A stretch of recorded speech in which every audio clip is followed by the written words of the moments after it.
Assalomu alaykum, musofirda yurgan aziz vatandoshlar. Moskvadan Priyama mana Toshkentga avtobusimiz. Qo'yliq ipodromga yuradigan avtobuslarimiz aka-ukalar mana. Klientlar ketyapti Moskvadan Toshkentga. Narxi 4000 rubl. Ketayotgan aka-ukalarimiz mana. Ichki salonlarni ham ko'rib, odamlar bor.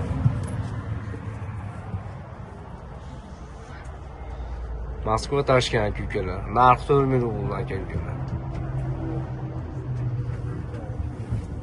Priyamoy.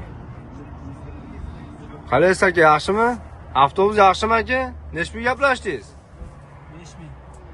4000-5000 rubl olib ketyapmiz ana Moskvadan Toshkentga Priyamoy. Toshkentga o'tadi aka-ukalar. Ekranimizda ishlanchi nomerlar bemalol обращаться qilaverasizlar. Metro Kateningdan yuramiz aka-ukalar. Avtobus va shu ideal holatda. Bemalol murojaat qilaverasizlar aka-ukalar. Avtobus yoqdimi aka, avtobus? Avtobus qalay, yoqdimi? Ha, yoqdi, ha, zavod. Qalay, nima deb tavsiya berasiz avtobusga? Endi yetmasa beramiz, akadan. Avtobus holatlari zo'rmi, mazami? Cho'tkimi? Bemalol обращаться qilaverasiz aka-ukalar. Tanlovda adashmanglar. Like, подписка bo'lishni unutmanglar aka-ukalar. Sog' bo'linglar, salomat bo'linglar.